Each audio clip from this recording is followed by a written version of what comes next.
জামায়াত ইসলামের আমির ডাক্তার শফিকুর রহমান বলেছেন, বিএনপিকে জনগণ লাল কার্ড দেখাবে, 13 ফেব্রুয়ারি থেকে জনগণ নতুন একটি বাংলাদেশ পাবে। রাজার ছেলে রাজা হোক, এই মতবাদে জামায়াত বিশ্বাসী নয়। আপনি নিজেও কিছুক্ষণ আগে বলছিলেন জামায়াত ইসলামী পরিবারতন্ত্রের রাজনীতিতে বিশ্বাস করে না, কিন্তু মীর কাসেম আলীর ছেলে ব্যারিস্টার আরমান ঢাকা 14 আসনে জামায়াতের মনোনয়ন পেয়েছেন, নির্বাচন করছেন। পিরোজপুর 1 আসনে মাসুদ সাইদি এবং পিরোজপুর 2 আসনে শামীম সাইদি জামায়াতের মনোনয়ন পেয়েছেন। তারা সাবেক জামায়াত নেতা দেলোয়ার হোসেন সাইদির ছেলে। জামায়াত ইসলামীর সাবেক নেতা মতিউর রহমান নিজামের ছেলে ব্যারিস্টার নজিবুর রহমান মোমেন পাবনা 1 আসন থেকে নির্বাচন করছেন।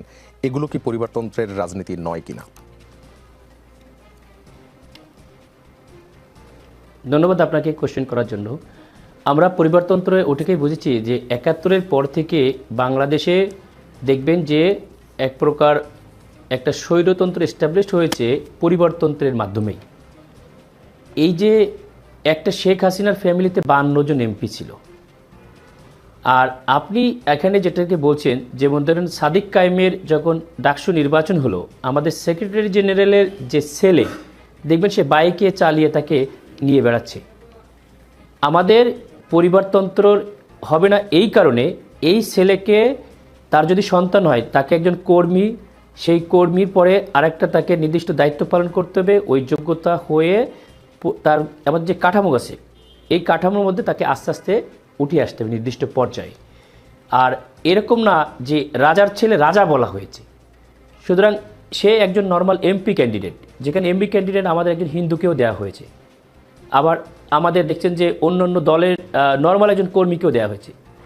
ওই জায়গায় আমাদের নর্মাল যে ব্যক্তিরা একটা ভোটের মাধ্যমে তাকে সিলেক্ট করে, ভোটের মাধ্যমে সিলেক্ট করার পরে তারপরে ওইখানকার স্থানীয় লোকজন যারা ব্যবসায়ী বা এলিট তাদের একটা মতামত হয়। এই মতামতের ভিত্তিতে কিন্তু আমাদের একটা ক্যান্ডিডেট নির্বাচন করা হয়। আমাদের আমির জামাত ছিল মাওলানা মতিউর রহমান নিজামী, তার আগে মরহুম গোলাম আজম, এখন ডাক্তার শফিকুর রহমান। শফিকুর রহমানের বাড়ি হচ্ছে সিলেট, সেক্রেটারি জেনারেল বাড়ি হচ্ছে খুলনা।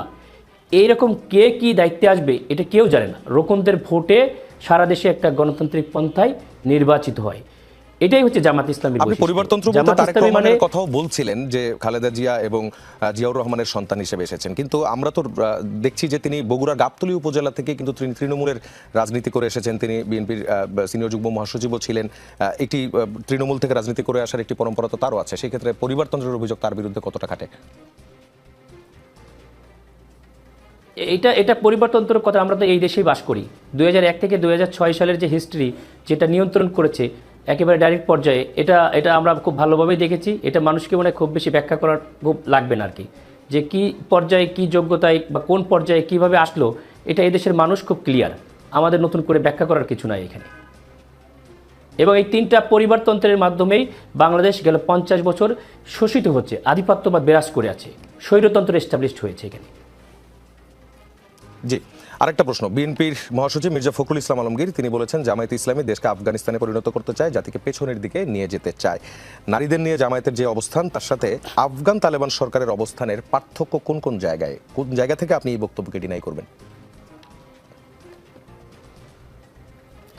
আমরা বারবার বলেছি যে বাংলাদেশ জামায়াতে ইসলামী একটা সৌহার্দ্য সম্প্রীতির গঠনমূলক রাজনীতিতে বিশ্বাসী।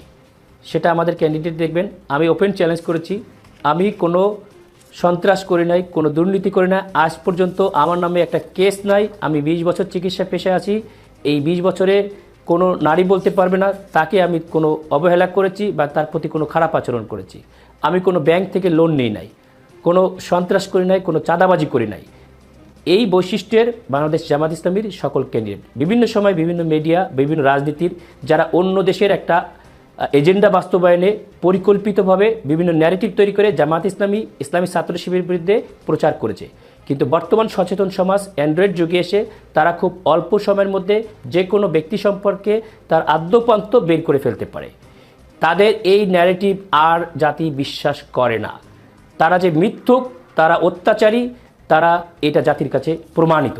এবং জামায়াত ইসলামীর প্রত্যেকটা নেতৃবৃন্দ, শিবিরের নেতৃবৃন্দ সৎ, যোগ্য, এটাই জাতির কাছে এখন অ্যাকসেপ্টেড। বাংলাদেশ জামাত ইসলামী কোনোদিন দেশকে ইন্ডিয়া বলেন, পাকিস্তান বলেন, আফগানিস্তান বলেন, লন্ডন বলেন, কোনোটাই করবে না। বাংলাদেশকে বাংলাদেশের মতো করে বাংলাদেশের জনগণের অধিকার ফিরিয়ে নিয়ে আসার আন্দোলনে অন্তর্ভুক্ত, আমিও সেই আন্দোলনের একজন কর্মী। আচ্ছা, অন্যান্য ইনশাআল্লাহ ইসলামিক যে দলগুলো, বাংলাদেশকে অন্যান্য ইসলামিক যে বাংলাদেশের মতো- কান্ট্রিগুলো আছে, মুসলিম কান্ট্রিগুলো যেগুলো আছে, সেই মুসলিম কান্ট্রিগুলোর জায়গা থেকে, রাজনৈতিক জায়গা থেকে যদি প্র্যাকটিসের কথা বলি, সেই জায়গায় বাংলাদেশের রাজনৈতিক প্র্যাকটিসের যে পার্থক্যগুলো, বাংলাদেশের মানুষের অ্যাকসেপ্টেবিলিটির যে পার্থক্যগুলো, সেই পার্থক্যগুলো কি কি আপনি দেখেন? বাংলাদেশের মানুষের ইসলামিক রাষ্ট্র থেকে বাংলাদেশের যে রাজনীতি, বাংলাদেশ সবসময়, আমি যেটা বলছি যে বাংলাদেশ কোনো সময় পাকিস্তান হবে না, কোনো সময় ইন্ডিয়া হবে না, অন্য কোনো দেশের সঙ্গে আমরা মিলাতে চাচ্ছি না। বাংলাদেশের এই যে কালচার, বাংলাদেশের জনগণের যে সংবিধান, এটার মধ্যেই আমাদের আমির জামাত কয়েকদিন আগেই বলেছেন যে এই সংবিধানের আলোকে কিভাবে এদেশের মানুষের যে অধিকার সেটা এস্টাবলিশ করার জন্য বাংলাদেশ জামাত ইসলামী কাজ করে যাচ্ছে। অসংখ্য উদাহরণ আছেন, যেমন দেখবেন যে 5ই আগস্টের পরে 27তম বিসিএস এখন জয়েন করছে, 30তম বিসিএস এখন জয়েন করছে। অনেক প্রমোশন বন্ধ হয়েছিল কেন? ডিজিএফআই ভেরিফিকেশন, এনএসআই ভেরিফিকেশন, রাজনৈতিক ট্যাগ। তাহলে আপনি কি মেধার মূল্যায়ন দিলেন? আমার দেশের মানুষ আমেরিকায় যে কাজ করছে না, স্ক্যান্ডিনেভিয়ানকে যে কাজ করছে না, তারা যোগ্যতার বলে কাজ করছে। আমরা চাই এই যোগ্যতাকে তাকে ফিরিয়ে দিতে, তাকে সম্মানের জায়গায় দিতে, যেটা এই সংবিধানে, এই রাজনীতিবিদরা, এই পরিবারতন্ত্রগুলো, এই সংবিধানের কথা বলছিলেন। যদি গণভোটে হ্যাঁ জয়ী হয় এবং জামায়াতে ইসলামী যদি ক্ষমতায় আসে, সেই ক্ষেত্রে এই সংবিধানে তো অনেক ধরনের সংশোধন, পরিমার্জন, এই ধরনের ঘটনাগুলো ঘটবে। তখনও কি এই সংবিধানের যে সেকুলারিটি, সেই সেকুলারিটিটা বজায় থাকবে কিনা? এই সংবিধানে আমি সেকুলারের কথা বলি নাই কোনো সময়ের জন্য। আমি বলছি যে সংশোধনীগুলো আনা হয়েছে মানুষের অধিকার আরও ভালোভাবে ফিরিয়ে নেওয়ার জন্যে। যখন এই যে ফ্যাসিস্ট হয়েছে, এই মধ্য থেকে কাঠামোতে আমলাতন্ত্র বড় আকারে এক্সপ্যান্ড করছে, তারপর রাষ্ট্রীয় পর্যায়ে দীর্ঘদিন ক্ষমতায় থাকা, এগুলো সংস্কার করে ভবিষ্যতে এই সংবিধানের লোকে বাংলাদেশের মানুষের অধিকার আরও বেশি অক্ষুণ্ণ হবে ইনশাল্লাহ।